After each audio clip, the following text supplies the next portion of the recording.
তেহরানের রাজপথে এখন শুনশান নীরবতা, যেন দেশের উৎসবের সরকারি ছুটি চলছে। অথচ এই পথে সেদিনও ছিল প্রতি মুহূর্তের অনিশ্চয়তা। টানা বিক্ষোভে ইরানের কয়েক দশকের শাসন ব্যবস্থাকে কাঁপিয়ে দিয়ে রাজপথে নেমেছিল হাজার হাজার মানুষ। আকস্মিক এই শান্ত হয়ে যাওয়া সড়ক দেখলে যেন তা অবিশ্বাস্য মনে হয়। তবে এই নীরবতা কোনো উৎসবের নয়, বরং আরও বেশি আতঙ্কের। কেননা মানুষ এখন জানে না সামনে কী ঘটতে চলেছে।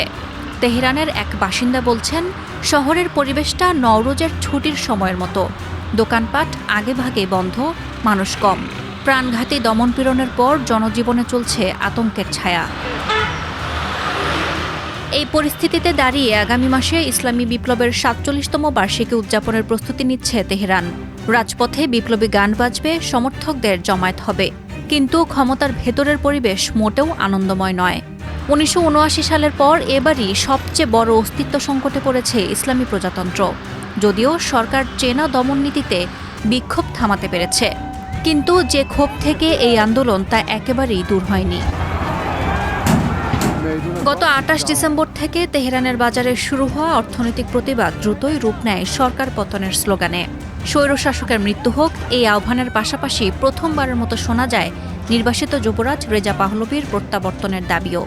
এর জবাবে নজিরবিহীন দমন অভিযান চালায় সরকার। পুরো দেশে ইন্টারনেট কার্যত বন্ধ করে দেয়। প্রকৃত হতাহতের সংখ্যা এখনও স্পষ্ট নয়। তবে বার্তা সংস্থা রয়টার্সের তথ্যমতে বিক্ষোভ দমনে প্রায় ৫,০০০ মানুষ নিহত হয়েছেন। এই সহিংসতার মধ্যেই যুক্তরাষ্ট্র ইরান উত্তেজনা নতুন মাত্রা নিয়েছে। বিক্ষোভ দমনে সহিংসতা হলে হামলার হুমকি দিয়েছিলেন মার্কিন প্রেসিডেন্ট ডোনাল্ড ট্রাম্প। তবে সাম্প্রতিক বক্তব্যে তিনি জানান, ইরানে হত্যাকাণ্ড বন্ধ হয়েছে বলে বিশ্বস্ত সূত্রে জানা গেছে। কাতার, ওমান, সৌদি আরব ও মিশরও যুক্তরাষ্ট্রকে হামলা না চালানোর অনুরোধ জানায়। আপাতত পরিস্থিতি শান্ত হলেও মনে করা হচ্ছে এই উত্তেজনা স্থায়ীভাবে থামেনি।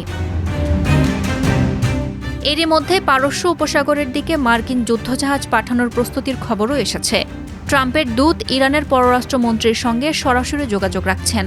তবে সম্ভাব্য আলোচনায় ইরানের অবস্থান এখন সবচেয়ে দুর্বল। গত বছরের মার্কিন হামলায় দেশটির পারমাণবিক স্থাপনা ক্ষতিগ্রস্ত হয়েছে। আঞ্চলিক মিত্রশক্তিগুলোর সমর্থনও হারিয়েছে তেহরান। রাজপথ শান্ত হলেও আন্তর্জাতিক রাজনীতি বিশ্লেষকরা মনে করছেন, জনগণের সাথে রাষ্ট্রের সামাজিক চুক্তি চিরতরে ভেঙে গেছে।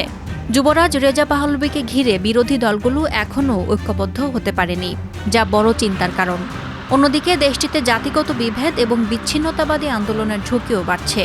তাই প্রশ্ন উঠেছে, ইরান কি আবারও ১৯৭৯ সালের মতো কোনো বিপ্লবের দিকে এগোচ্ছে, নাকি কূটনৈতিক সমঝোতায় আপাতত নির্ধারণ করা হবে ইরানের ভবিষ্যৎ, নাকি আবারও শুরু হতে পারে কোনো বিদ্রোহ?